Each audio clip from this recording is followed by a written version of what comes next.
Never go to the farm, Catherine. Promise me. Those words, spoken with uncharacteristic intensity, were among the few demands my husband Joshua ever made during our 24 years of marriage. I had always respected his wishes, even when curiosity gnawed at me during those rare moments when he'd mention his Canadian childhood on a property he'd left behind. But now, Joshua was gone, taken by a heart attack that no one, not even me, had seen coming. After 24 years of marriage, I had become a widow at 52 with a bitter daughter and a hollow space in my chest where certainty used to live. Mrs. Mitchell? The voice of Joshua's attorney, Mr. Winters, pulled me from my thoughts. We sat in his wood-paneled office 2 weeks after the funeral, the finality of death reduced to paperwork and signatures. There's one more item. If you're watching, please like and subscribe to the channel and tell me in the comments where in the world you're from. He slid a small box across his desk. Inside lay an antique brass key attached to a maple leaf keychain and a sealed envelope with my name written in Joshua's precise handwriting. "What is this?" I asked, turning the heavy key in my palm. "Your husband purchased a property in Alberta, Canada 3 years ago. According to his instructions, you were only to be informed of its existence after his passing." Mr. Winters adjusted his glasses. "The deed has been transferred to your name. All taxes are paid for the next 5 years. A property? In Canada?" I struggled to process this information. Joshua didn't own any property outside of our home. It's called Maple Creek Farm. Apparently it was his childhood home, though the deed shows it changed hands several times before he repurchased it. The farm, the place he'd forbidden me to visit, the place that had caused his gentle face to harden whenever it was mentioned. "Mrs. Mitchell, there's something else you should know." Mr. Winters lowered his voice. "The property has become quite valuable recently. There have already been inquiries about its availability." "Valuable? It's a farm." "Yes, but according to my information, significant oil deposits were discovered in the region about 18 months ago. Your husband declined multiple offers from energy companies." My head spun with questions. Joshua had never mentioned oil, money, or any property purchase. We'd lived comfortably on his engineering salary and my income as a high school English teacher, but we were hardly wealthy. How had he afforded to buy a farm? And why keep it secret from me? I opened the envelope with trembling fingers. "My dearest Catherine, if you're reading this, then I've left you too soon. I'm sorry. There's so much I should have told you, but couldn't bring myself to face. The farm is yours now. I've spent the last 3 years transforming it from the broken place of my childhood into something beautiful, something worthy of you. I know I made you promise never to go there. I'm releasing you from that promise. In fact, I'm asking you to go, just once, before you decide what to do with it. On the main house's desk is a laptop. The password is the date we met, followed by your maiden name. I love you, Kat, more than you'll ever know. Joshua." I clutched the letter to my chest, tears blurring my vision. Even from beyond the grave, Joshua was full of surprises. "I need to see this place," I said finally. "Of course," Mr. Winters nodded. "But I should warn you, Joshua's family in Canada has contested the will. His brothers claim he was not mentally competent when he repurchased the family property. That's ridiculous. Joshua was the most rational person I've ever known. Nevertheless, they've filed legal objections. Given the property's newfound value, it might get complicated." I tucked the key into my pocket, a strange determination settling over me. "I'm going to Canada, Mr. Winters. Today." 48 hours later, after hastily booked flights and a long drive through the Alberta countryside, I found myself standing before imposing wooden gates marked Maple Creek Farm in wrought iron. Beyond stretched a property far larger and more impressive than I had imagined. Rolling hills, stands of maple trees turning gold with autumn, and in the distance, a large farmhouse and several outbuildings, all freshly painted. This was no broken-down family farm. This was an estate. The key turned smoothly in the gate's lock. As I drove up the winding gravel driveway, my heart pounded with anticipation and apprehension. What secrets had Joshua kept here? What part of himself had he hidden from me for all these years? The farmhouse was a stunning 2-story structure with a wide porch and large windows. Nothing about it suggested the pain Joshua had always associated with his childhood home. This place had been loved, restored, reimagined. My hands shook as I inserted the key into the front door. The lock clicked, the door swung open, and I stepped across the threshold into my husband's secret world. What I saw inside made me gasp, my knees weakening as I gripped the doorframe for support. The entryway opened into a soaring great room with exposed beams and a stone fireplace. But it wasn't the architecture that stole my breath.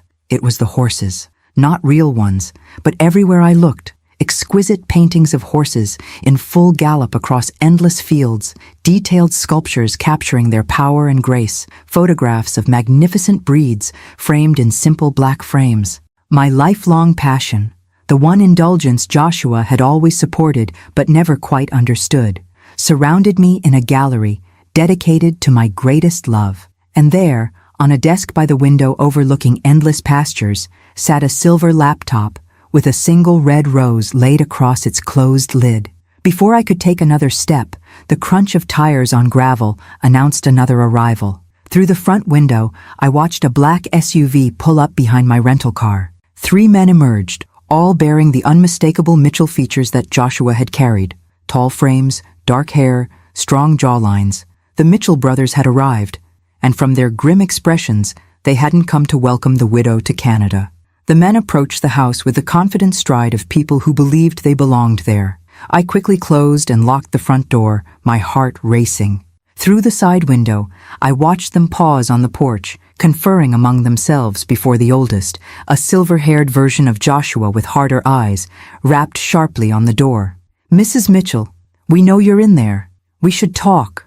His voice carried the same Canadian accent that had softened Joshua's speech when he was tired or upset. I remained silent, backing away from the door. Joshua's warning about his family had always been vague but emphatic.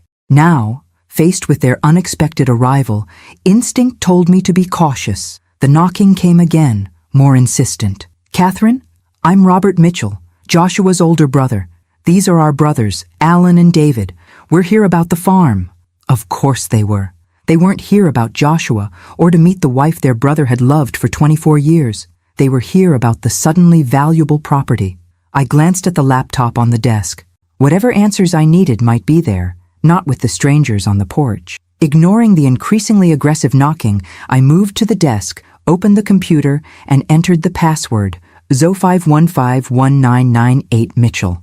The screen came to life immediately, opening to a folder labeled For Catherine. Inside were hundreds of video files, each named with a date, starting from 2 weeks ago, the day after his funeral, and extending a full year into the future. With trembling fingers, I clicked the first one. Joshua's face filled the screen. Not the thin, pale version from his final months, but healthy, vibrant, clearly recorded some time ago. He smiled directly into the camera, that crooked grin that had always made my heart skip. "Hello, Kat. If you're watching this, then I'm gone, and you've come to the farm despite my years of making you promise not to." He chuckled softly. "I should have known you wouldn't be able to resist, especially after Winters told you about it." A lump formed in my throat. Even now, he knew me so well. "I've made a video for every day of your first year without me. 1 year of me keeping you company while you grieve. 1 year of explaining everything I should have told you while I was alive." He looked down briefly, then back at the camera with determination. "Starting with why I bought back the farm, I swore I'd never set foot on again." The knocking outside had stopped. Through the window, I could see the men returning to their vehicle, retrieving documents, conferring with stern expressions. Joshua continued, 3 years ago, I was diagnosed with hypertrophic cardiomyopathy, a heart condition I inherited from my father. The doctors gave me 2 to 5 years. I chose not to tell you or Jenna. I didn't want pity, and I didn't want our final years overshadowed by death." His eyes softened. "I wanted to live fully with you until the end, not slowly die in front of you." Shock and anger surged through me. He'd hidden his diagnosis, made medical decisions without me, denied me the chance to prepare, to cherish our final moments knowingly. "I know you're angry right now," he said, as if reading my thoughts. "You have every right to be, but I hope you'll understand that I made this choice out of love, not deception."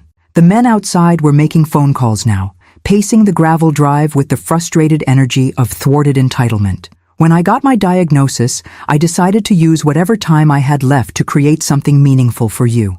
You always loved horses, always talked about having land someday where you could raise them. So I found the last place anyone would expect me to go. The farm I'd fled at 18, vowing never to return. He leaned closer to the camera. What my brothers don't know is that I legally bought the farm from our father before he died. The old man was broke after years of failed schemes, drinking away the family money. He sold it to me for a fraction of its worth, desperate for cash, swearing me to secrecy from my brothers who still thought they would inherit it someday. This explained the legal challenge. They believed they had rights to property that Joshua had legitimately purchased. The farm was in ruins when I bought it, Kat. Just like when I was a kid. But this time, I had the resources to transform it. Every business trip in the last 3 years, I was here, overseeing renovations, building something for you. Outside, the brothers had approached the door again. This time, the oldest, Robert, held a document against the window for me to see. A court order of some kind. My brothers will come for it, Joshua continued in the video, his expression hardening. They never wanted the farm until last year when oil was discovered in the region. Suddenly, the worthless property they'd mocked me for buying was valuable. They'll try everything to take it from you. One of the brothers was on the phone again, his expression triumphant as he ended the call. In the bottom drawer of this desk is a blue folder with every legal document you need. The farm is unquestionably yours. I made sure of it. Joshua's face softened again. But Kat, whether you keep it or sell it is entirely your choice. I built this place for you, filled it with beauty for you, but I don't want it to become a burden. A vehicle was coming up the driveway, a police cruiser with Royal Canadian mounted police markings. The brothers watched its approach with satisfied expressions. One last thing, Joshua said. In the stables, you'll find 6 horses, all breeds you've admired over the years. The staff I've hired will continue caring for them, whether you're here or not. They're my last gift to you, along with the means to enjoy them. The video ended, freezing on Joshua's smiling face as knocking resumed at the door, more authoritative this time.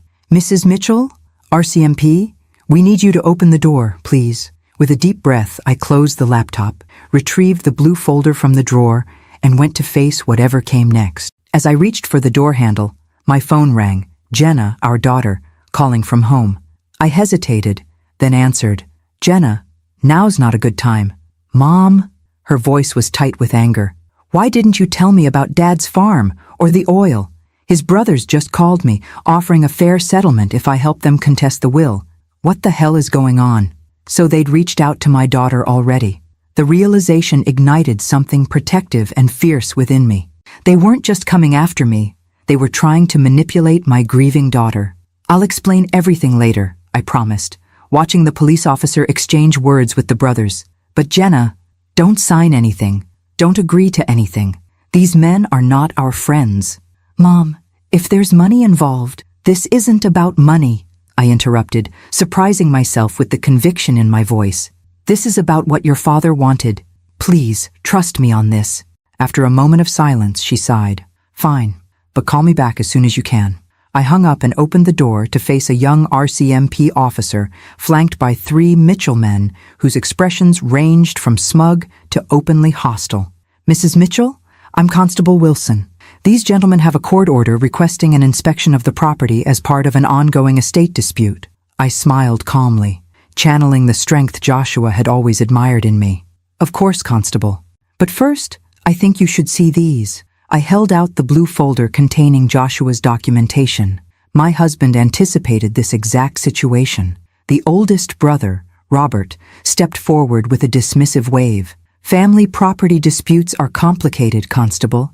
My sister-in-law is understandably emotional and confused. Actually, I interrupted, I'm neither emotional nor confused. I'm a widow standing on property that legally belongs to me, facing 3 strangers who happen to share my late husband's DNA. I turned to the officer. And I'd appreciate if you'd review these documents before allowing anyone onto my property. The constable took the folder, his expression neutral as he began examining the contents. The Mitchell brothers exchanged glances, their confidence visibly wavering for the first time. I thought of Joshua's video, of the secret he'd kept to spare me and Jenna unnecessary pain, of the magnificent gift he'd created in his final years. Whatever game his brothers were playing, I was determined not to lose the last tangible expression of my husband's love without a fight. The constable looked up from the documents. His expression changed. "These appear to be in order, Mrs. Mitchell. A clear deed transfer, properly notarized statements, even certified bank records of the original purchase." He turned to the brothers. "Gentlemen, I don't see grounds for forcing an inspection today. This appears to be a matter for the civil courts." Robert's face flushed with anger. "This is outrageous. That woman has no right." "That woman," I interjected calmly, "is Joshua Mitchell's wife, and I have every right to be here." As the brothers reluctantly retreated to their vehicle, followed by the apologetic constable, I felt a strange sense of both loss and discovery. The husband I thought I knew completely had kept secrets, some painful, others breathtakingly beautiful. Now I faced a choice: retreat to the safety of my familiar life, or step fully into this unexpected legacy and the battle that came with it. I closed the door, walked back to the desk, and opened the laptop again. Tomorrow's video awaited, and with it, more pieces of the man I had loved and was only now beginning to fully understand. Outside, the Mitchell brothers might have lost this skirmish, but their expressions as they drove away made one thing abundantly clear: the war for Maple Creek Farm had only just begun. I spent that night in Joshua's, no, our, farmhouse, surrounded by the evidence of his secret labor of love. Sleep eluded me, my mind churning with revelations. Joshua's hidden illness, the transformed farm, his brother's determination to claim it, and the hundreds of video messages awaiting me on the laptop. At dawn, I explored the property properly for the first time. The main house was a masterpiece of restoration, blending original farmhouse elements with modern comforts. Every room reflected thoughtful consideration of my tastes, from the library filled with first editions of my favorite novels to the sunroom overlooking the eastern pastures, perfect for morning coffee. But it was the stables that truly took my breath away. As promised in Joshua's video, 6 magnificent horses occupied the spotless stalls: an Andalusian, a Frisian, 2 quarter horses, a thoroughbred, and a gentle Appaloosa that nickered softly when I approached. "Good morning, ma'am." The voice startled me. A man in his early 60s emerged from the tack room, wiping his hands on a cloth. "I'm Ellis. Your husband hired me to manage the stables." "Catherine Mitchell," I replied, extending my hand. "Though I suspect you already knew that." He nodded, a gentle smile crinkling the corners of his eyes. "Mr. Mitchell spoke of you often during his visits, said you had a natural way with horses that he never managed to acquire." "You knew my husband well?" Ellis hesitated. "As well as he allowed anyone to know him, I suppose. He was here every month for the past 3 years, overseeing everything personally. Never delegated a decision if he could make it himself." That sounded like Joshua, methodical, hands-on, attentive to detail. "The black Frisian there," Ellis continued, nodding toward a magnificent stallion watching us with intelligent eyes. "That's Midnight. Your husband spent months tracking him down specifically. Said he reminded him of a horse in a painting you loved." My heart clenched. The Stubbs painting of a black horse against a stormy sky. I'd admired it at a museum 20 years ago, and Joshua had remembered. "Did he—" I hesitated, unsure how to frame the question. "Did my husband ever mention his health to you?" A shadow crossed Ellis's weathered face. "Not directly. But these last 6 months, he pushed harder, worked longer hours, added more features to the property. Like a man racing against a clock only he could see." The confirmation stung, but also explained the driven quality I'd sensed in Joshua during his final months. I'd attributed it to work stress, never imagining he was creating all this while knowing his time was limited. "His brothers were here yesterday," I said, watching Ellis's reaction carefully. His expression hardened. "They've been circling since the oil was discovered on neighboring properties, suddenly very interested in the family farm they hadn't visited in decades. What can you tell me about them?" Ellis secured a stall door before answering.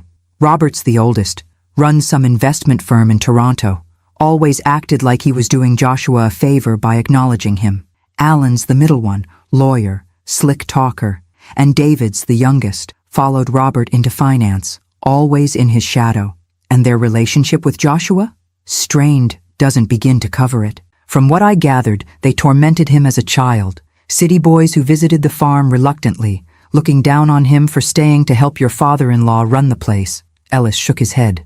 "When Joshua returned to buy the property, They mocked him for wasting money on worthless land, right up until the Petersons struck oil 2 properties over. This aligned with the fragments Joshua had shared over the years: his difficult childhood, his escape to the United States for college, his reluctance to discuss his Canadian family. "They'll be back," I said, more to myself than to Ellis. "Count on it." He nodded grimly. But Mr. Mitchell prepared for that. He was always 3 steps ahead. Back at the house, I forced myself to eat breakfast before opening the laptop for today's video. Joshua appeared on screen, seated in what I now recognized as the farm's library. "Good morning, Kat. I hope you slept well in our new home." He smiled that crooked smile I missed with physical intensity. "Today, I want to show you something special." The camera moved as he carried it through the house, down a hallway I hadn't explored, stopping at a locked door. "This room is for you alone. The key is in the top drawer of the bedside table, the antique silver one with the horse engraving." I paused the video, went to the master bedroom, and found the key exactly where he'd described. Retracing Joshua's path from the video, I located the door, unassuming, situated at the end of the east wing. The key turned smoothly in the lock. I pushed the door open and gasped. A fully equipped art studio filled the large corner room, bathed in perfect northern light from floor-to-ceiling windows. Easels, canvases, paints, brushes, everything a painter could desire, arranged with loving precision. I hadn't painted in 20 years. After college, I'd set aside my artistic aspirations to teach, to help support us while Joshua built his engineering career, to raise Jenna. Over the years, someday had become a distant dream, then eventually a bittersweet memory of a path not taken. The video continued, Joshua's voice pulling me back to the laptop I'd carried with me. "You gave up so much for us, Kat. Your painting was the first sacrifice, though you never complained.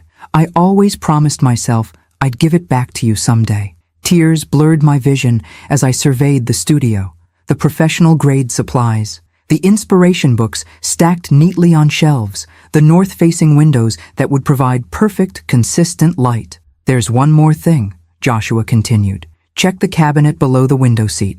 I crossed to the cushioned window seat that overlooked the eastern pasture, now golden in the morning light. Below it, built into the wall, was a cabinet I might have missed, if not directed to it. Inside lay a flat archival box. With trembling hands, I lifted the lid, then sank to my knees in shock. My paintings, dozens of them, all the work I'd created in college, the pieces I thought had been lost in our moves over the years. Joshua had preserved them, protected them, kept them safe for 2 decades until he could return them to me in this perfect space. On top lay a small canvas I recognized immediately, my final project before graduation. A self-portrait of a young woman looking forward, eyes alight with possibilities. Joshua had asked to keep it the day I completed it. Tucked beside it was a handwritten note in his precise script. "She's still in there, Kat. The woman who painted with such passion and vision. I've given you the space. The rest is up to you." I clutched the note to my chest, overwhelmed by love and loss in equal measure. Joshua had seen me, truly seen me, in ways I hadn't allowed myself to be seen in years. The sound of vehicles on the gravel driveway pulled me from this emotional moment. Moving to the studio window, I watched 2 cars approach, the now familiar black SUV of the Mitchell brothers, and behind it, a sleek silver Mercedes I recognized instantly. Jenna had arrived, and from the way she emerged from her car and strode confidently toward the brothers, it appeared they had already begun working on her. My daughter, Joshua's daughter, with her father's dark hair and my stubborn chin, was smiling and shaking hands with the uncles she'd never met. Whatever fragile peace I'd found in Joshua's posthumous gifts evaporated in the face of this new complication. The battle for Maple Creek Farm had just become significantly more personal. I watched from the window as Jenna exchanged friendly greetings with her uncles, her body language open and receptive. At 27, our daughter had her father's analytical mind and my determination, but lacked Joshua's patience and my caution. She had always been quick to form opinions, slow to revise them. My phone buzzed with a text from her. "Arrived with Uncle Robert and the others. Coming in now. We need to talk." Uncle Robert? They'd known each other less than a day, and already she was claiming family connection. I tucked Joshua's note into my pocket, locked the studio behind me, and went to face this new alliance. They entered without knocking, Jenna using the familiarity of daughter's privilege, the brothers following in her wake like wolves behind a unwitting guide. "Mom!" Jenna embraced me briefly, then stepped back, her eyes darting around the impressive entryway. "This place is unbelievable. Why didn't Dad ever tell us about it?" Before I could answer, Robert stepped forward, his resemblance to Joshua painfully sharp in the morning light. "Catherine, I believe we got off on the wrong foot yesterday. We were surprised by your sudden appearance, just as you were surprised by ours." His conciliatory tone didn't match the calculating look in his eyes. Beside him, Alan and David maintained carefully neutral expressions, though I noticed Alan clutching a leather portfolio that undoubtedly contained legal documents. "Jenna," I said, ignoring Robert completely, "I thought we agreed you wouldn't engage with your father's brothers until we'd had a chance to talk." She flushed slightly. "They called again this morning with a very reasonable proposal. I thought I should at least hear them out in person." Her chin lifted defiantly, the same expression she'd worn as a teenager challenging curfew. "Besides, they're my family too. Family you didn't know existed until yesterday," I reminded her gently. "Only because Dad kept them from us," she countered, "just like he kept this whole place secret. Don't you think that's strange? What else was he hiding?" The question hit uncomfortably close to the revelations in Joshua's videos. He had hidden his illness, his property purchase, his reclamation of his artistic dreams for me. But his reasons had been born of love, not deception. "Your father had complicated relationships with his brothers," I said carefully. "He had reasons for the distance he maintained." Robert gave a dismissive wave. "Ancient history. Siblings clash, especially in difficult families like ours. What matters now is moving forward together." "Exactly," Jenna agreed, with the earnestness of someone who believed they were being perfectly reasonable. "Uncle Robert has explained everything. This farm has been in the Mitchell family for generations. Dad bought it from Grandpa Mitchell, but it was always meant to be shared among the brothers eventually." I suppressed a sigh. They'd been working on her for less than a day, and already she was parroting their version of events. "And the sudden interest in the property wouldn't have anything to do with the oil discovery?" I asked mildly. Alan stepped forward, opening his portfolio. "The mineral rights situation is just one aspect of the complex legal picture. We've prepared a fair settlement offer that honors Joshua's wishes while acknowledging the Mitchell family's historic claim to the property. We're prepared to be very generous," Robert added, placing a grandfatherly hand on Jenna's shoulder. "A 1/3 share to you, Catherine, 1/3 to Jenna, and 1/3 split among us brothers. Everyone wins." Jenna looked at me expectantly, clearly already sold on the proposal. "It makes sense, Mom. We don't need this huge place. We could sell it all, walk away with millions, and Dad's family stays intact." "Your father specifically left this property to me," I said, meeting Robert's gaze steadily. "Not to you, not to his brothers." "Out of confusion and misplaced sentiment," Robert countered smoothly. Joshua wasn't thinking clearly in his final years. A flash of anger burned through me. My husband was perfectly sound of mind until the day he died. "Then why all the secrecy?" David spoke for the first time, his voice softer than his brother's but no less pointed. "Why hide the property purchase from his wife and daughter? Why the elaborate arrangements with the lawyer? These aren't the actions of a man thinking rationally."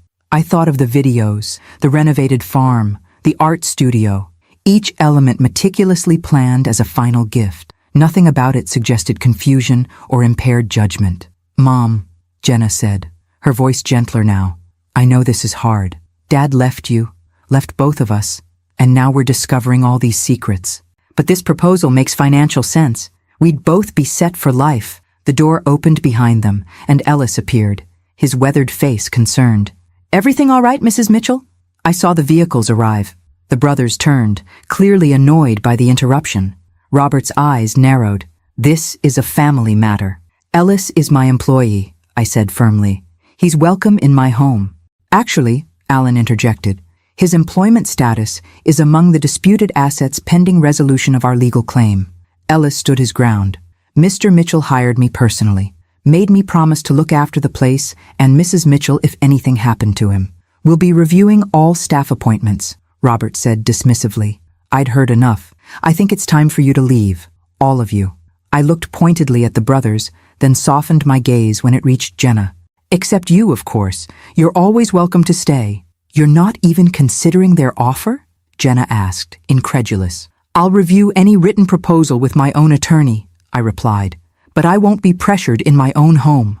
Robert's mask of conciliation slipped, revealing the hard businessman beneath. This property is worth tens of millions with the oil rights. We can do this amicably, or we can make things very difficult. Is that a threat? I asked, with more calmness than I felt. A reality check, he corrected. You're a school teacher from Minnesota facing a legal battle against opponents with significantly more resources. Joshua may have meant well, but he placed you in an untenable position. I thought of the blue folder with its meticulous documentation, the videos showing Joshua's clear-headed planning, the transformed property that represented his final act of love. I believe my husband knew exactly what he was doing, I said quietly. Now please leave. Jenna, you're welcome to stay for lunch if you'd like. She looked torn, glancing between me and her newly discovered uncles. I think I'll go with them for now. We have more to discuss. She kissed my cheek quickly. Think about the offer, Mom, please. I watched them leave, a hollow feeling expanding in my chest. In just 24 hours, my daughter had been pulled into the orbit of men Joshua had spent his life avoiding. Whatever they were telling her was working. I could see it in her receptive posture, her quick adoption of their perspective. Ellis waited until their vehicles had disappeared down the driveway before speaking. Mrs. Mitchell, there's something you should know. Something your husband asked me not to mention unless absolutely necessary. I turned to him, mentally exhausted, but forcing myself to focus. What is it? It's about the true extent of the property and what's really hidden here. He gestured toward the stables. We should walk. Some things shouldn't be discussed indoors, where walls might have ears. As I followed him across the yard, the morning sun illuminated the beautiful farm my husband had created in secret. Whatever revelation awaited me, I was certain of one thing. Joshua had anticipated this battle, perhaps even Jenna's vulnerability to his brother's manipulation. The question was whether he had prepared me enough to win a fight I never knew was coming. Ellis led me past the main stables toward a weathered barn I hadn't explored yet. Unlike the pristine, renovated structures on the rest of the property, this building retained its original rustic character, deliberately unimproved to appear unimportant. Your husband was a careful man, Ellis said, producing an old iron key. After his brother's first visit last year, he became even more cautious. They visited before? Joshua never mentioned that. Ellis nodded grimly. Showed up unannounced once they caught wind of the oil discovery on neighboring properties. Your husband was here supervising construction of the art studio. They didn't recognize him at first. He'd grown a beard during his treatment. The casual mention of Joshua's treatment sent a fresh wave of pain through me. While I'd been obliviously teaching high school literature in Minnesota, my husband had been here, sick, creating this sanctuary while fending off his predatory brothers. What happened? He observed them from a distance, then left without revealing himself. That night, he made changes to the property plans. Ellis unlocked the barn door. Starting with this, the door swung open to reveal an ordinary-looking barn interior. Hay bales, old farm equipment, dust motes dancing in beams of sunlight filtering through gaps in the walls. Ellis moved confidently to the back corner, shifting several bales to expose a trap door set into the dirt floor. Your husband installed this entrance last winter. The workers thought they were building a root cellar. He pulled the heavy door upward, revealing a sturdy wooden staircase descending into darkness. After you, Mrs. Mitchell. Curiosity overcoming apprehension, I followed Ellis down the stairs. At the bottom, he flipped a switch, and lights flickered on, revealing a concrete tunnel stretching forward into the earth. What is this place? Your husband called it insurance. I call it genius. Ellis gestured for me to follow as he walked the tunnel. The Mitchell brothers think they know the full extent of the property and its value. They don't. The tunnel extended perhaps 50 yards before opening into a large concrete room filled with filing cabinets, a desk with computer equipment, and walls covered with maps and documents. Welcome to Joshua's war room, Ellis said, a hint of pride in his voice. Everything he collected about his brothers, their business dealings, and the true value of Maple Creek Farm. I moved to the nearest wall where a detailed survey map was pinned, showing not just the farm, but surrounding properties for miles. Red markings indicated oil deposit locations, with handwritten notes about depth, quality, and extraction challenges. I don't understand, I said, turning to Ellis. Joshua knew about the oil. Not at first. He bought this place to renovate for you. Pure and simple. But about 18 months ago, when Peterson's land showed oil, he hired geologists to survey Maple Creek secretly. Ellis pointed to the map. They found something unexpected. The largest deposit isn't under the eastern section where everyone's drilling. It's here, under the western acres that look worthless. I studied the map more carefully, noting the concentration of red markings on the rugged, apparently unusable portion of the property that stretched into the foothills, land Robert hadn't even mentioned in his proposed division. The oil company surveys missed it because the formation is unusual, deeper and shaped differently than they expected, Ellis continued. Your husband verified it with 3 independent experts, swearing them to secrecy. So the property is even more valuable than his brothers realize? Exponentially. But that's not all. Ellis moved to a filing cabinet, withdrawing a thick folder.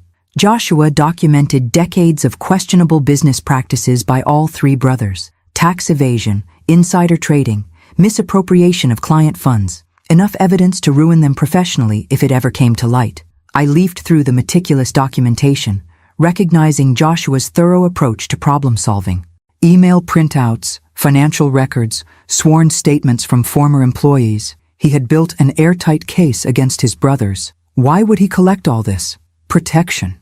Ellis sat at the desk, gesturing for me to take the other chair. He knew they'd come after the farm once he was gone. He wanted you to have leverage. I thought of Robert's smug confidence, Alan's legal maneuvering, their quick work turning Jenna against me. He anticipated everything. Not everything, Ellis said quietly. He didn't expect them to get to your daughter so quickly.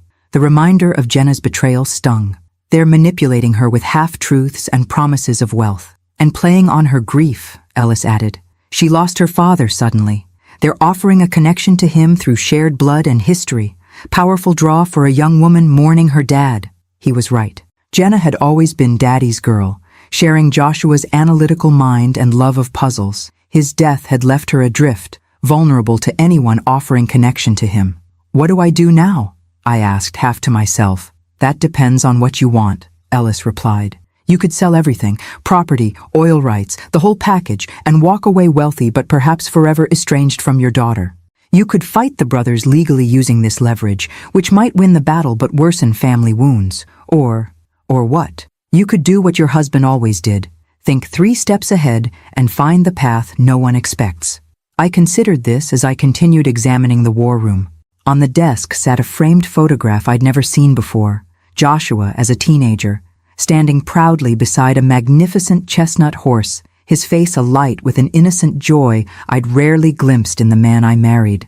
That's Phoenix, Ellis said, noticing my focus on the photo. Your husband's horse when he was a boy. Only bright spot in his childhood here, from what he told me. His brothers sold the animal when Joshua was away at school, just to hurt him, apparently.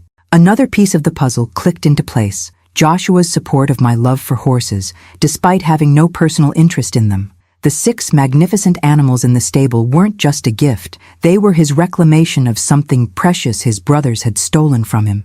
I picked up the photograph, a plan beginning to form in my mind. Ellis, does the laptop with Joshua's videos work down here? He nodded. There's a secure Wi-Fi network throughout the property. Your husband made sure of it. Good. I need to watch the next few videos ahead of schedule. Then I need you to arrange a meeting for me. With whom? First, my daughter, alone, away from her uncles, then my attorney. And finally, I glanced at the wall of evidence Joshua had compiled against his brothers. I think I'd like to speak with those oil company representatives who've been making offers on the property. Ellis smiled for the first time since we'd entered the hidden bunker. You're planning something your husband would approve of. I'm planning something worthy of the man who loved me enough to create all this, I corrected, a new determination steadying my voice. And I'm going to need your help.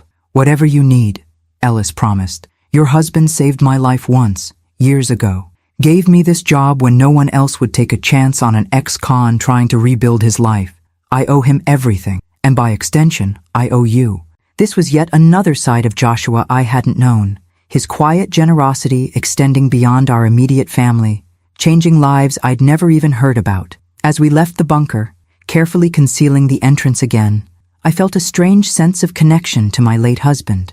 Not the grief that had dominated the past weeks, but a partnership that somehow continued beyond death. He had left me, not just a property and material security, but tools and knowledge to forge my own path forward. The Mitchell brothers believed they were facing a naive widow out of her depth. They had no idea what was coming. Over the next 48 hours, I barely slept, fueled instead by determination and the growing clarity of my plan. I watched a week's worth of Joshua's videos in a single night, each one revealing more of his strategy and the depth of his foresight. "They'll try to divide and conquer," he warned in one recording, as if speaking directly to my current situation. "Robert will be the friendly face, Alan the legal threat, David the silent observer, and they'll target Jenna. She's their easiest path to destabilizing your position." In another video, he walked through the western section of the property, the supposedly worthless acres his brothers had deliberately excluded from their proposal. "This land looks like nothing, Kat. Scrubby hills, rocky terrain, difficult access. That's why it's perfect. No one looks closely at what appears valueless." Armed with Joshua's insights and my own growing understanding of what I faced, I arranged to meet Jenna at a small cafe in the nearest town, 20 miles from the farm.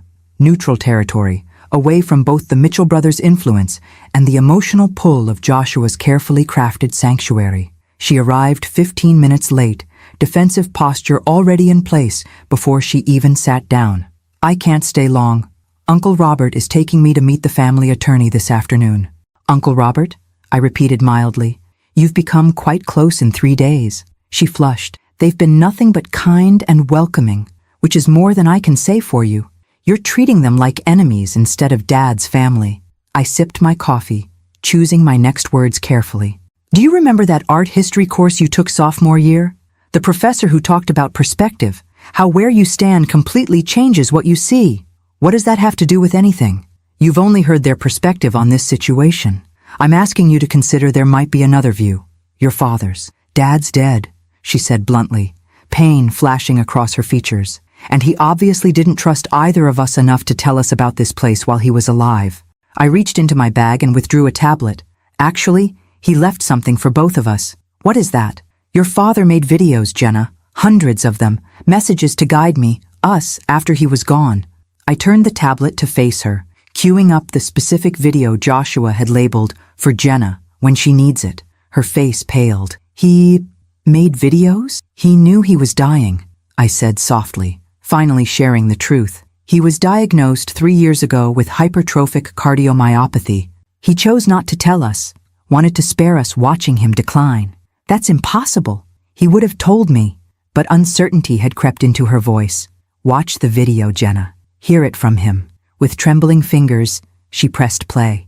Joshua's face appeared, healthy, vibrant, his eyes crinkling with the smile that was so uniquely his. "Hello, my brilliant girl. If you're watching this, then I'm gone, and knowing you, you're probably angry about all the secrets I kept." He chuckled softly. "You never did like being kept in the dark about anything, even as a toddler." Tears welled in Jenna's eyes as her father continued. "I should have told you I was sick. Should have given you time to prepare, to ask all those questions you're so good at asking. But I was selfish. I wanted our last years together to be normal, not overshadowed by my diagnosis. I hope someday you'll forgive me for that choice." Joshua shifted, leaning closer to the camera. "But there's something else you need to know. Something about my brothers that I've never shared with you. Our estrangement wasn't some petty family squabble, Jenna. They embezzled my portion of our father's estate when I was 19.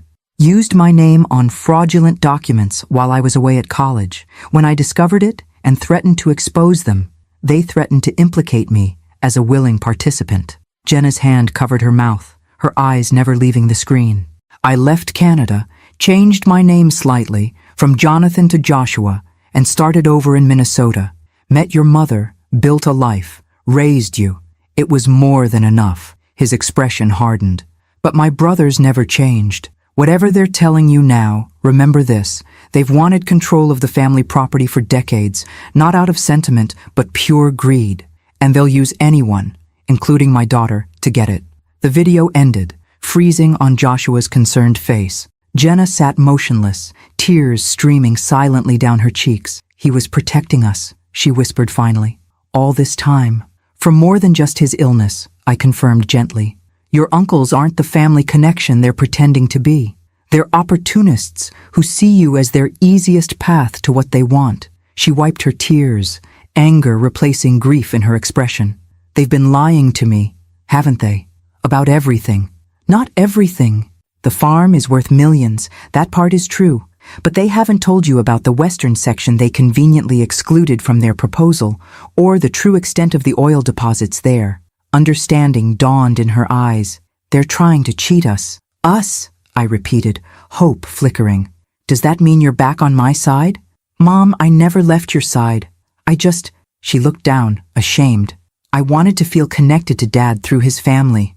They had stories about him as a kid, photos I'd never seen. I understand, I assured her, reaching across the table to squeeze her hand. Grief makes us vulnerable in ways we can't anticipate. But now, we need to be smarter than they are. Together. Jenna straightened, her expression shifting from devastation to determination. So like her father that my heart ached. What's the plan? I smiled, feeling the first real sense of confidence since this ordeal began. First, we're meeting my attorney this evening. Not the family attorney your uncles want to use, but someone recommended by Joshua's lawyer in Minnesota. Then tomorrow, we have an appointment with Western Plains Energy. The oil company? Why? Because knowledge is leverage, and right now, we know something your uncles don't. Exactly where the oil is and how much there really is. I showed her the geological surveys from Joshua's war room. They think they're dealing with an uninformed widow and a naive niece. Time to show them exactly who they're really facing. For the first time since Joshua's death, Jenna laughed, a sound of genuine amusement. Dad always said you were the smartest person he'd ever met, that underneath that quiet high school teacher was a tactical genius who could outthink anyone if properly motivated. Did he really say that? I asked, surprised. All the time. She smiled, wiping away the last of her tears. He also said that the biggest mistake anyone could make was underestimating Catherine Mitchell. As we left the cafe together, I felt a shift in the dynamic of this battle. The Mitchell brothers had unwittingly united us instead of dividing us. They had no idea that their apparent early success with Jenna had only set the stage for their ultimate defeat. Later that evening, with Jenna beside me, I laid out my complete plan to the attorney Joshua had selected for this exact scenario. His expression moved from professional interest to undisguised admiration as he grasped the full scope of what I proposed. Mrs. Mitchell, he said finally, your husband said you would surprise me with your strategic thinking. He was right. My husband, I replied, was right about a great many things, including, it seemed, his belief in my ability to not just survive his death, but to emerge stronger from the crucible of grief and betrayal. The Mitchell brothers arrived at Maple Creek Farm exactly when I expected, 10 a.m. sharp, 3 days after my meeting with Jenna. Their black SUV crunched up the gravel driveway with the confidence of men who believed victory was merely a formality. Behind them followed a silver Mercedes I didn't recognize, likely their attorney or financial advisor. I watched from the great room window, dressed not in the casual clothes they'd seen previously, but in a tailored suit I'd purchased specifically for this meeting. Appearances matter when staging a coup, and I intended to present myself not as a grieving widow, but as the formidable opponent Joshua had always known me to be. They're here, I called to Jenna, who emerged from the kitchen looking equally professional in a dark blue dress, her father's watch, one of his most treasured possessions, prominently displayed on her wrist. Ready? She asked, nervousness and determination warring in her expression. Completely. I squeezed her hand. Remember, let them talk themselves into a corner first. Ellis appeared from the back of the house. The others arrived through the service entrance. They're set up in the dining room as you requested. I nodded appreciation. Perfect timing. The doorbell rang, and Ellis moved to answer it with the practiced deference of a caretaker who knew his role in this carefully choreographed performance. Good morning, gentlemen, I heard him greet them. Mrs. Mitchell and Miss Jenna are expecting you. This way, please. They entered with the easy entitlement of men accustomed to controlling rooms. Robert led, followed by Alan with his ever-present legal portfolio, and David bringing up the rear. Behind them walked a silver-haired man in an expensive suit who radiated corporate authority. Catherine, Robert nodded, his smile not reaching his eyes. We appreciate you agreeing to this meeting. This is Harrison Wells, CEO of Northern Extraction. We thought it might be productive to have an industry expert join our discussion about the property's potential. So they'd brought an oil executive to intimidate me with technical jargon and market valuations. Predictable. How thoughtful, I replied pleasantly. I've had the dining room prepared for our meeting. Shall we? I led them through the house, noting their assessing glances at the renovations Joshua had completed. In the formal dining room, a large table had been set with documents at each place, water carafes and coffee service, the picture of professional preparation. Please, sit, I gestured. I believe we have much to discuss. As they settled into their chairs, expressions of confidence still firmly in place, I remained standing at the head of the table. Before we begin, I said, I want to thank you for your previous proposal. It was educational. Robert's smile widened, clearly interpreting my comment as submission. We're pleased you've had time to consider our offer. With Mr. Wells' expertise, we can discuss the most advantageous arrangement for dividing the property's assets. Yes, division, I mused, picking up a remote control from the table. That's precisely what I'd like to discuss. I pressed a button, and a hidden screen descended from the ceiling at the far end of the room. The brothers exchanged surprised glances. Clearly, they hadn't expected this level of preparation. If you'll direct your attention to the presentation, I continued, clicking the remote again. A detailed map of Maple Creek Farm appeared on the screen, showing property boundaries, topographical features, and geological formations. This is the complete survey of Maple Creek, I explained. All 2,200 acres, not just the eastern 800 acres mentioned in your proposal. Alan shifted uncomfortably. The western section is undevelopable rocky terrain. We excluded it for simplicity's sake. How considerate, I smiled, except for one small detail.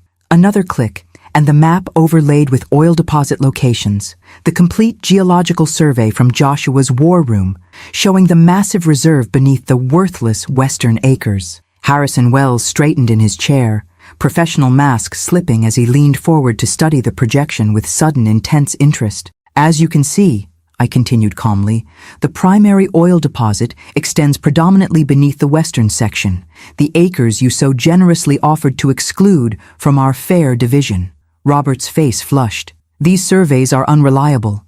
Northern Extraction's analysis indicates— Actually, interrupted a new voice as the connecting door opened, those surveys have been verified by 3 independent geological teams. The Mitchell brothers turned in shock as Thomas Reeves, CEO of Western Plains Energy, Northern Extraction's primary competitor, entered the room, followed by my attorney and 2 individuals in business attire. What is this? Robert demanded, half rising from his chair. This, I said pleasantly, is a meeting about the true value and future of Maple Creek Farm. Mr. Reeves has expressed significant interest in the property's potential, particularly after reviewing the complete geological data my husband compiled. Harrison Wells shot a betrayed glance at the Mitchell brothers. You told me you had exclusive negotiating rights to this property.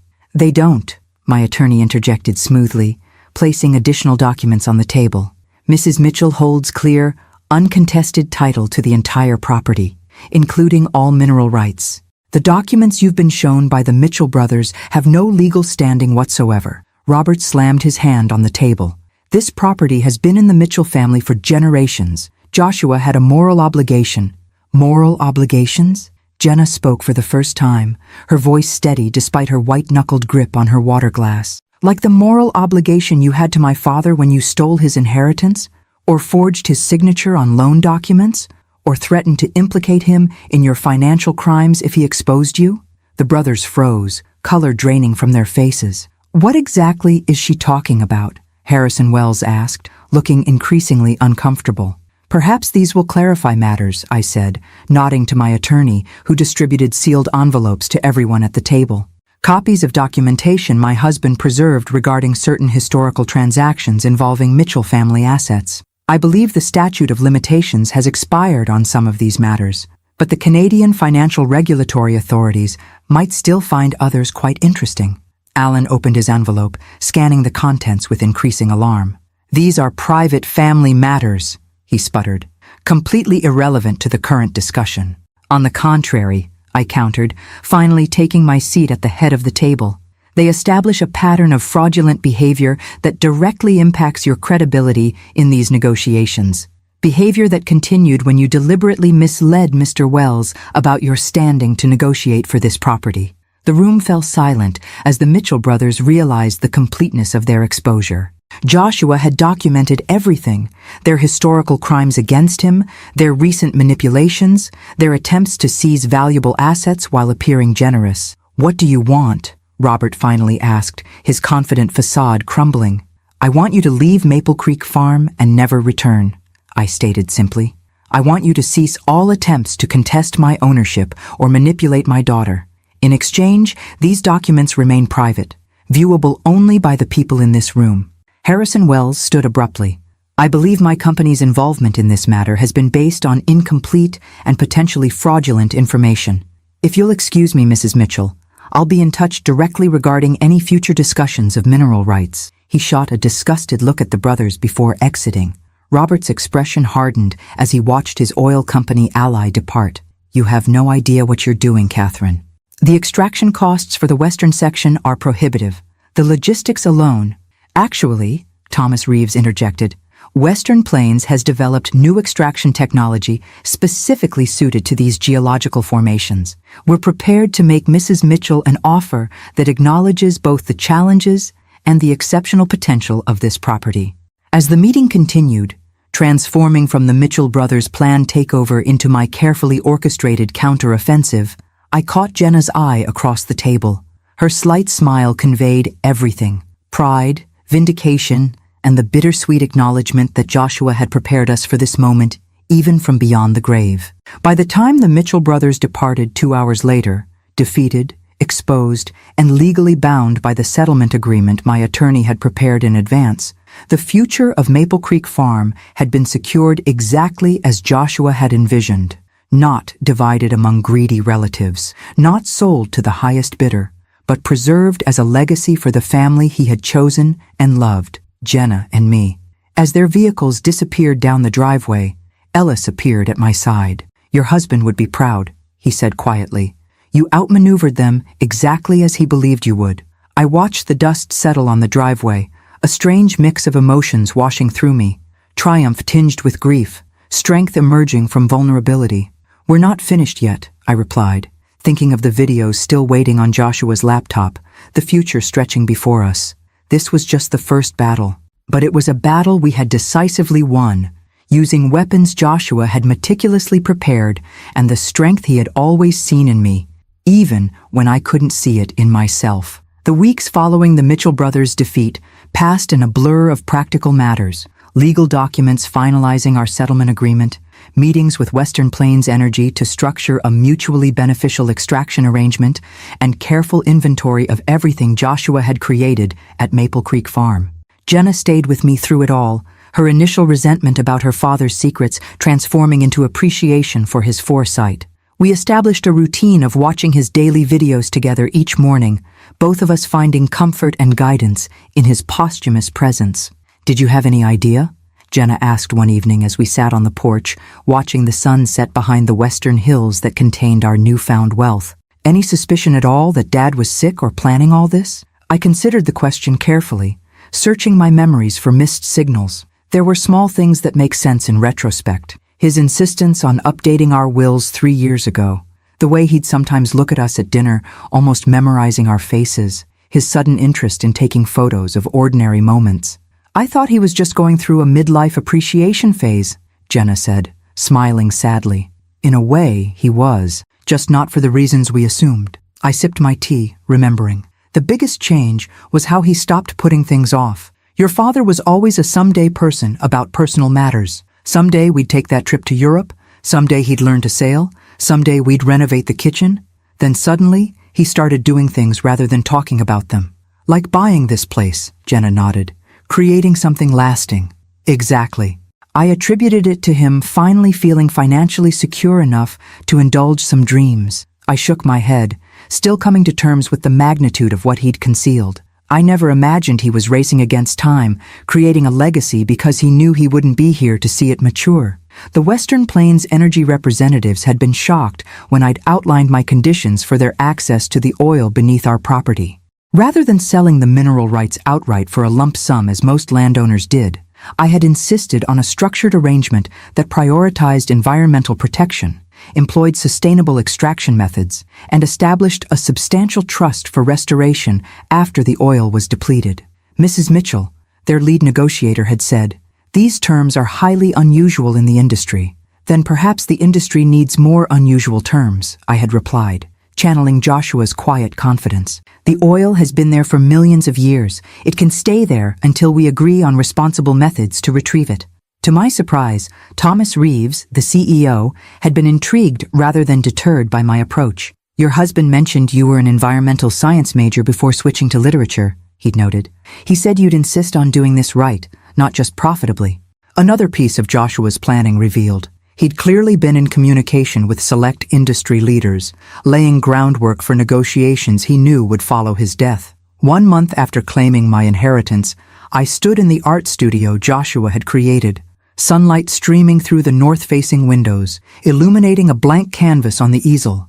After decades away from painting, I had finally picked up a brush again, hesitantly at first, then with growing confidence. Today's subject waited patiently in the paddock, visible through the studio windows. Midnight, the magnificent Frisian stallion Joshua had purchased, because he reminded him of a painting I'd admired 20 years earlier. Ellis had been teaching me to ride again, my middle-aged body protesting, then adapting to the forgotten rhythms of horsemanship. "Mom?" Jenna appeared in the doorway, laptop in hand. "Today's video is different. I think you should see it alone." I set down my paintbrush, curious. We had fallen into the routine of watching Joshua's daily messages together over breakfast, finding comfort in the shared experience. Different how? It's marked specifically for month 2, day 15. He titled it, "When Catherine Starts Painting Again." She handed me the computer with a gentle smile. He knew you would, eventually.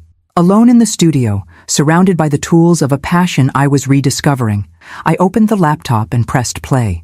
Joshua appeared, seated in this very room before any of the art supplies had been installed, the space bare except for the magnificent windows. "Hello, my love," he began, his smile warm and intimate. "If you're watching this, you've found your way back to your art, back to the passion you set aside for our family all those years ago." I touched the screen gently, tears welling in my eyes. "I've been thinking a lot about legacy," he continued. "What we leave behind, what marks we make on the world. Most people think of legacy in terms of children or wealth or accomplishment, but there's another kind of legacy, the enabling of possibility in those we love." He gestured to the empty room around him. "This space isn't finished yet, but in my mind, I can see it completed, filled with light and color and your creations. I imagine you standing before an easel, brush in hand, finally giving form to the visions you've carried inside you all these years." I glanced at the half-finished portrait of Midnight on my easel, struck by how closely it aligned with Joshua's imagination. "I've structured everything to give you freedom, Kat," he continued. "Financial security through the oil rights, protection from my brother's interference, a beautiful space to create. But what you do with that freedom, that's your legacy to build, not mine to dictate." He leaned closer to the camera, his expression intense. "The farm, the horses, the art studio, they're not the inheritance. They're just the tools. The real inheritance is possibility, the chance to become more fully yourself without constraint." I paused the video, overwhelmed by the depth of his understanding. Joshua had known me better than I knew myself, had seen the dormant artist still alive within the practical teacher and devoted mother I'd become. When I resumed the video, his expression had softened again. "I have one request, though it's yours to accept or decline. In the storage closet behind this room is a large canvas I commissioned before my diagnosis. It's blank, waiting. When you're ready, truly ready, I hope you'll create something for it. Something that captures not just what you see, but what you feel about this place that brought me back to my beginnings and will carry you into your future." The video ended with his familiar sign-off, "Until tomorrow, my love." I sat motionless for several minutes, processing his words. Then, moved by impulse, I went to the storage closet and found exactly what he'd described, an enormous blank canvas, custom-built for the prominent wall in the great room. It was the perfect size to create a statement piece, a focal point for the heart of the home Joshua had created. Over the following weeks, as autumn painted the landscape in brilliant hues, I sketched countless drafts, trying to capture the essence of Maple Creek Farm and what it represented. None satisfied me until one morning, watching Jenna riding midnight across the eastern meadow, something clicked. The painting took shape gradually. Not a traditional landscape, but a blending of real and metaphorical elements. The farm as it existed now in the background, rendered with photographic precision. In the foreground, a series of translucent layers showing what had come before. The abandoned property Joshua had purchased, the family farm of his childhood, and beneath it all, the ancient land that had witnessed generations come and go. Threading through these temporal layers were two riders on horseback, a man and a woman, their features indistinct enough to represent both specific and universal journeys. Behind them, barely visible unless you knew to look, a third figure, a young woman, forging her own path forward. When the painting was finally complete, Ellis helped me hang it in its designated place in the great room. Jenna stood back, studying it with tears in her eyes. "It's him, isn't it? And you? And me." She traced the paths of the riders with her finger from a distance, the past, present, and future of this place. "Legacy," I said simply. "Not what's left behind, but what continues forward." That evening, as I watched the sunset from the porch of what was now truly my home, I felt Joshua's presence not as a ghost or memory, but as a continuing partnership. He had given me not just material security, but a framework for reinvention, the freedom to discover who Catherine Mitchell might become when unconstrained by circumstance. The oil would provide financial stability for generations. The farm would evolve according to our stewardship, and I would continue bringing beauty into the world through newly rediscovered talents, creating my own legacy alongside the one Joshua had so carefully prepared. Tomorrow's video waited on the laptop inside, another day of guidance and connection across the boundary that separated us. But increasingly, I found myself looking forward rather than back, grateful for his foresight, but eager to write the next chapters of this unexpected story myself. The Forbidden Farm had become hallowed ground, not a place of secrets and pain as Joshua had once known it, but a sanctuary of possibility, his final and greatest gift to me. Winter descended on Maple Creek Farm with dramatic beauty, pristine snowfall blanketing the rolling pastures, ice crystals forming delicate patterns on the windows, smoke curling from the stone chimney into the crisp Alberta sky.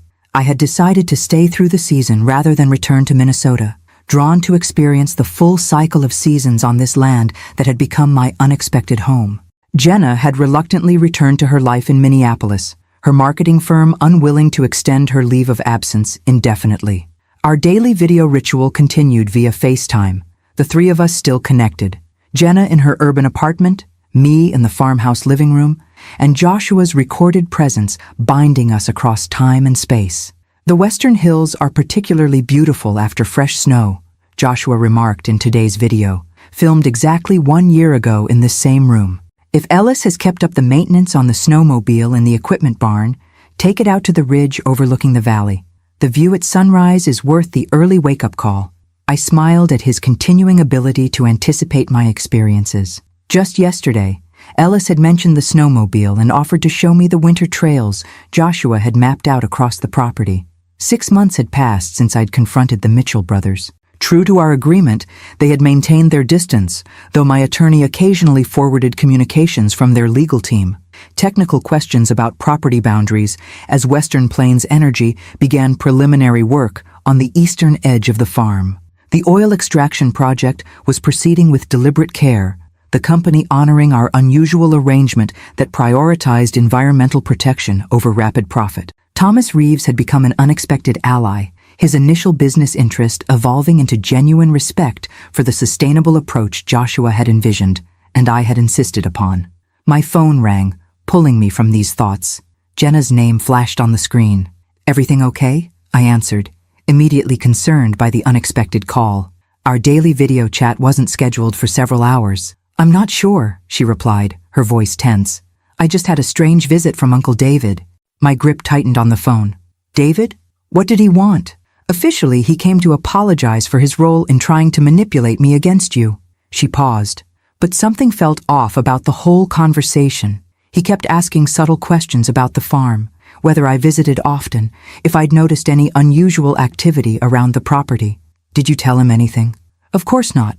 I kept responses vague and non-committal. Her voice lowered. Mom, I think they're planning something. This felt like reconnaissance. A chill that had nothing to do with the winter temperature ran through me. The Mitchell brothers had been suspiciously quiet these past months. Too quiet, perhaps, for men accustomed to fighting for what they wanted. I'll alert Ellis and increase security, I assured her, and I'll have my attorney contact theirs with a reminder about the terms of our agreement. There's something else, Jenna added hesitantly. David mentioned that Robert has been ill, some heart condition requiring surgery. He tried to play on my sympathy, suggesting that family should come together in difficult times. The same heart condition that had taken Joshua? The genetic hypertrophic cardiomyopathy he'd inherited from his father? I wondered if Robert had hidden his diagnosis from his brothers just as Joshua had concealed his from us. Be careful, Jenna. This could be legitimate, or it could be another manipulation tactic. That's what I thought. She sighed. I hate being suspicious of every interaction with Dad's family. It shouldn't be this way. After ending the call, I walked to the window overlooking the snow-covered driveway, unease settling in my stomach. The Mitchell brothers had proven themselves ruthless and deceptive. Their apparent retreat might simply be strategic regrouping. I called Ellis immediately, relaying Jenna's concerns. His response was characteristically calm, but resolute. I'll alert the security team and check the perimeter surveillance, he assured me. We installed those systems for exactly this scenario. Another of Joshua's precautions, discreet but comprehensive security throughout the property, with cameras monitoring all access points and motion sensors covering the most vulnerable approaches. At the time, I thought it excessive. Now, I was grateful for his foresight. That evening, I found myself drawn to the hidden bunker beneath the barn, seeking guidance from Joshua's meticulously organized records. If the Mitchell brothers were planning another attempt to claim Maple Creek Farm, perhaps he had anticipated this scenario as well. In the concrete room filled with filing cabinets and maps, I searched for anything related to continued threats post-settlement. In the bottom drawer of Joshua's desk, I found a folder labeled simply, "If they return," in his precise handwriting. Inside was a detailed contingency plan, steps to take if his brothers violated the agreement, including pre-drafted legal injunctions, contact information for Canadian authorities who had investigated their past financial dealings, and surprisingly, a sealed letter addressed to Robert Mitchell. A note in Joshua's handwriting was paper-clipped to the envelope. A last resort. Only deliver if absolutely necessary. What had my husband written to his estranged older brother that he considered so potentially powerful or damaging that it should only be used in extremis? The envelope was sealed, the contents a final mystery Joshua had left for me to uncover only if circumstances demanded it. I returned to the main house, the sealed letter secure in my pocket, my mind turning over possibilities and strategies. Outside, gentle snow began falling again, adding another pristine layer to the winter landscape. The next morning, Ellis knocked on my door as I was finishing breakfast. "We have visitors," he announced, his expression grave. "All 3 Mitchell brothers, plus 2 men I don't recognize." "At the gate?" He nodded. "They're requesting entry. Robert claims it's a personal family matter, not related to the property dispute." I moved to the great room window, which offered a view of the entrance gates in the distance. 2 vehicles waited there, the familiar black SUV and a more modest sedan.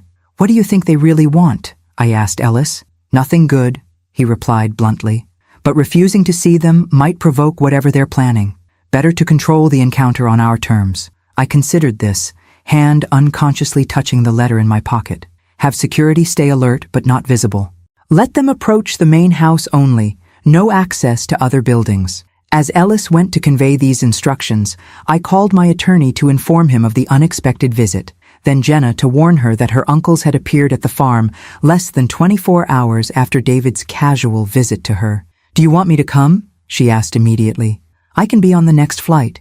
"No," I decided. "Stay where you are. This might be exactly what they want, to get both of us here, isolated from our legal support system." Through the window, I watched the gates open, allowing the 2 vehicles to proceed up the long driveway. Steeling myself, I went to my bedroom to retrieve one additional item Joshua had left for precisely this type of confrontation. A small digital recorder disguised as a decorative brooch. Whatever the Mitchell brothers wanted, I intended to have a record of every word. When the doorbell rang, I was waiting in the great room, seated calmly in the armchair facing the entryway, the recorder pinned to my sweater, the mysterious letter secure in my pocket. Ellis answered the door with professional courtesy, ushering in our unwelcome visitors. Robert entered first, looking noticeably thinner than at our last encounter, his complexion grayish beneath his tan. Alan and David followed, their expressions carefully neutral. The two strangers brought up the rear, one carrying a medical bag, suggesting he was a physician, the other holding a leather portfolio, similar to those favored by legal professionals. "Catherine," Robert nodded in greeting, his voice lacking its usual commanding tone. "Thank you for seeing us without an appointment." "Family always seems to arrive unexpectedly," I replied mildly. "Please sit." "Ellis, would you bring coffee for our guests?" As they arranged themselves on the sofas opposite my chair, I noted the tension in their postures, the way Alan kept glancing at Robert with poorly concealed concern. Whatever had brought them here, it centered on the eldest Mitchell. "I'll be direct," Robert began once Ellis had departed for the kitchen. "I've been diagnosed with the same heart condition that took Joshua, hypertrophic cardiomyopathy. It runs in the family." So Jenna's information had been accurate. I maintained a neutral expression, waiting for him to continue. "My condition is advanced. The specialists give me 6 months without intervention, possibly years with the right treatment." He gestured to the man with the medical bag. "This is Dr. Harmon, my cardiologist, and Mr. Pearson, my personal attorney." "I'm sorry to hear about your health challenges," I said carefully, "but I'm not clear on why this brings you to Maple Creek Farm."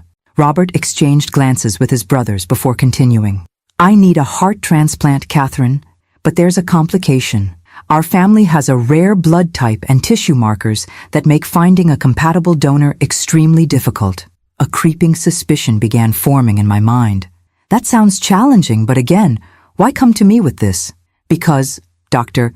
Harmon interjected professionally, "based on the medical records we've reviewed, your late husband would have been a perfect donor match for Robert. And given the genetic factors involved, there's a significant probability that your daughter might be compatible as well." The audacity of their request hit me like a physical blow. They wanted to test Jenna, to use my daughter's body as a potential source of salvation for the man who had tried to steal her inheritance and turn her against me. "You want my daughter to be tested as a potential donor for you?" I clarified, making sure the recorder captured every word of this extraordinary conversation. "Just preliminary blood work to check compatibility," Alan jumped in smoothly. "Nothing invasive at this stage. And if she matches," I pressed, "what then?" "Then we would hope she might consider becoming a living donor," Robert replied. "The procedure allows for partial liver transplantation with minimal risk to the donor. Her liver would regenerate completely within months." I sat in stunned silence, marveling at their breathtaking entitlement. After attempting to manipulate, deceive, and defraud us, they now expected my daughter to undergo major surgery for a man she barely knew, a man who had tried to turn her against her own mother. "Let me understand correctly," I said finally, my voice steady despite my internal turmoil. "You tried to steal this property from me, attempted to turn my daughter against me with lies and half-truths, and now you're here asking if she'll undergo surgery to save your life?" Robert at least had the grace to look uncomfortable. "I understand how this appears, but we're still family, Catherine. Blood connects us, whether we choose it or not." "Blood," I repeated thoughtfully, remembering Joshua's videos, his painful history with these men, his determination to protect Jenna and me from their toxic influence. "You're right about one thing, Robert. Blood does connect us, but not in the way you think." I withdrew the sealed letter from my pocket, noting the flash of recognition in Robert's eyes. "Joshua left this for you," I said, holding it just out of his reach, with instructions to deliver it only if absolutely necessary. "I believe this qualifies." Robert stared at the sealed envelope in my hand, recognition and apprehension flickering across his drawn features. "Joshua wrote to me?" Apparently he anticipated that even a legal settlement wouldn't keep you away permanently.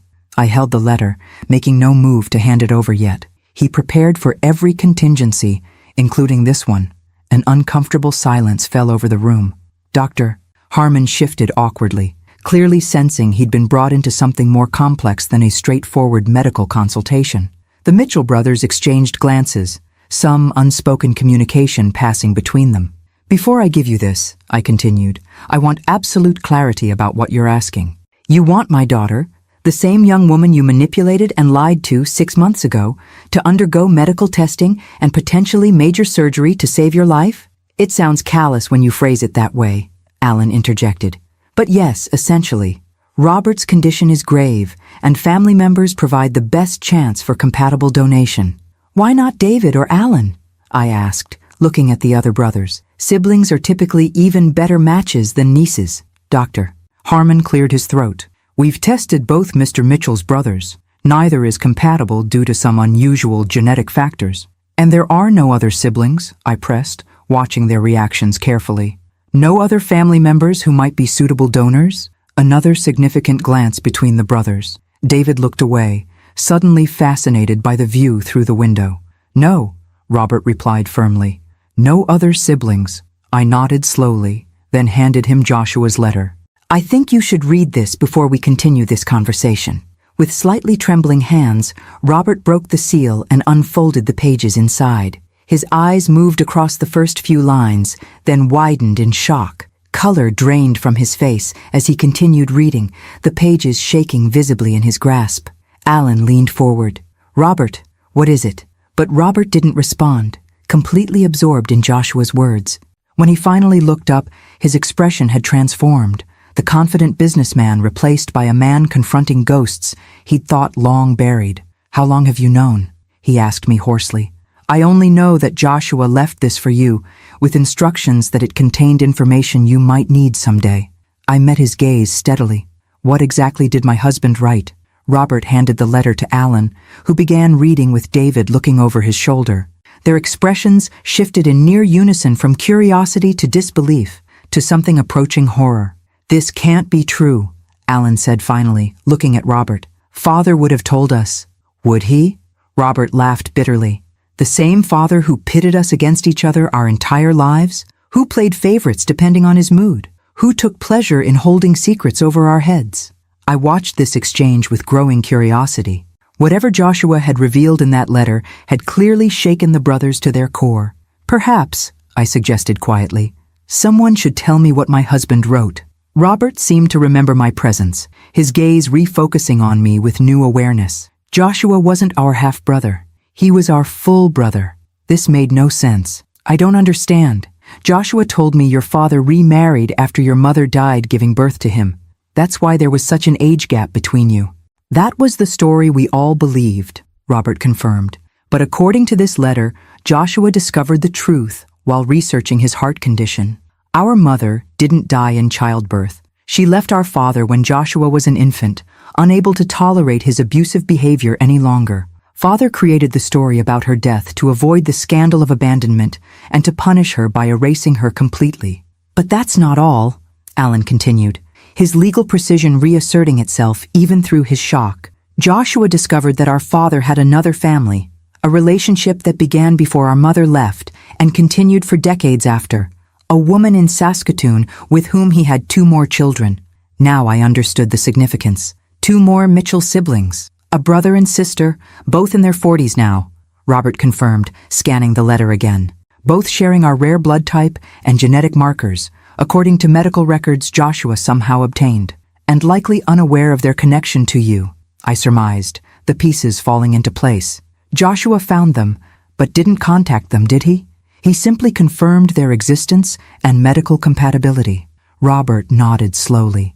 According to this, he even had their contact information verified annually through a private investigator, ensuring it remained current. In case one of you ever needed what you're asking of Jenna now, I finished for him. A compatible donor from family you never acknowledged. The irony was breathtaking. The Mitchell brothers had come to ask my daughter, the niece they had tried to manipulate and defraud, for potentially life-saving organ donation, while completely unknown siblings existed who might provide the same medical match. There's more, David said quietly, having taken the letter from Alan.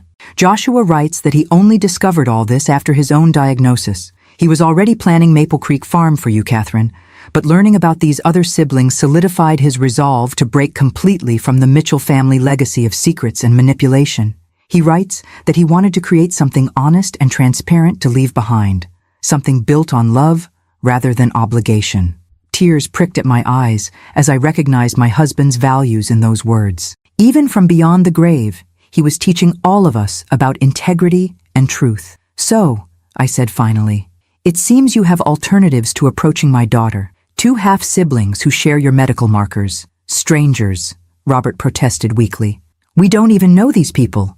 "And whose fault is that?" I countered. "Your father chose to keep them secret. You and your brothers chose to treat Joshua as less worthy than yourselves. Now you face the consequences of those choices." "Doctor," Harmon cleared his throat again, "forgive me, but from a medical perspective, any potential donor should be contacted quickly. Mr. Mitchell's condition is deteriorating rapidly." I considered the man before me, Robert Mitchell, once powerful and intimidating, now diminished by illness and the collapse of his family mythology. Despite everything he had done, I couldn't find satisfaction in his suffering. Joshua wouldn't have wanted that. "The contact information for your half-siblings," I said. "Is it included in the letter?" Robert nodded mutely. "Then I suggest you begin there," I told him. "Not with demands, but with humility and truth. Tell them who you are, explain your medical situation, and give them the choice that should be theirs to make, just as such a choice would be Jenna's alone. Not mine, not yours, if you had approached her with honesty from the beginning." "And if they refuse?" Alan asked. "Then Jenna can decide for herself if she wishes to be tested," I replied. "But she'll make that decision with complete knowledge of all facts and alternatives. No manipulation, no pressure, no lies." The Mitchell brothers absorbed this in silence, the family resemblance between them and my late husband suddenly more apparent in their chastened expressions. Joshua had had their same strong jawline, the same deep-set eyes, features I now noticed with new clarity. "We'll go," Robert said finally, rising with effort from the sofa. "Thank you for this." He gestured to the letter, which David carefully folded and returned to the envelope. As Ellis showed them out, I remained seated, processing the unexpected revelation and its implications. Joshua had known he had other siblings, family members who might have welcomed him, who shared his biological heritage. Yet he had chosen to keep that knowledge in reserve, using it only as protection for Jenna and me after he was gone. That evening, as snow fell gently outside the windows of Maple Creek Farm, I opened the laptop for the day's video from Joshua.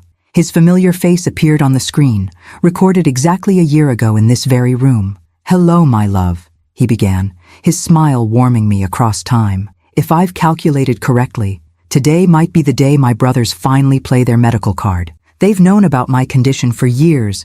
Our father made sure to inform them when I was first diagnosed as a teenager, though they never offered help then." I gasped softly, once again astonished by his foresight. "If they've approached you or Jenna about donation compatibility, then you've given them the letter about our other siblings." His expression grew thoughtful. "I considered contacting them myself many times over the years, but their lives were established, their family complete. I questioned my right to disrupt that with ancient history and biological connections that might mean nothing to them." He leaned closer to the camera. "The truth is, Kat, family isn't about blood. It's about choice. I chose you and Jenna as my family. I hope whoever Robert and the others approach will be allowed the same freedom of choice, to help or not, to connect or not, without manipulation or obligation." As the video continued, Joshua sharing his thoughts on family and legacy with characteristic thoughtfulness, I felt a sense of completion settling over me. The Mitchell brothers had come seeking to use Jenna as a means to an end, just as they had always used Joshua. Instead, they had been forced to confront the tangled web of secrets their father had woven and the consequences of their own choices. Whether they would reach out to their newly discovered siblings with genuine openness or the same manipulative tactics they'd always employed remained to be seen. But that was no longer my concern, or Joshua's, or Jenna's. We had broken free of the toxic Mitchell family dynamics, claiming our own legacy through Maple Creek Farm and the life we were building here. Joshua had transformed his childhood prison into my sanctuary, his painful past into my promising future. The forbidden farm had become hallowed ground indeed, not because of the oil beneath its soil or the financial security it provided, but because it represented Joshua's final triumph over the family that had rejected him and the lasting love that had sustained him. Spring would come again to Maple Creek Farm. The horses would run in green pastures, Oil would be carefully extracted from the western hills, and I would continue creating art in the studio my husband had designed. Jenna would visit when she could, perhaps bringing children of her own someday to ride horses and explore the land their grandfather had reclaimed. And Joshua would remain present in the legacy he had so carefully crafted, not just in the daily videos that would eventually end, but in every corner of this place that reflected his love, his foresight, and his determination that the mistakes of the past would not dictate the shape of the future. The forbidden had become the cherished. The secret had become the celebrated. And I, Catherine Mitchell, had become the caretaker of a legacy built not on obligation or blood, but on the purest foundation of all, love freely given and gratefully received. Until tomorrow, my love, Joshua said, as the day's video concluded. Until tomorrow, I whispered back, knowing that while tomorrow would bring a new video, a new message from the past, it would also bring me one day closer to the future I was now creating, inspired by his example, but shaped by my own emerging strength. The legacy of Maple Creek Farm continued, no longer forbidden, but forever transformed. Thank you very much for watching. Share with those who also like stories, subscribe, and tell me in the comments if you liked my story. Cheers.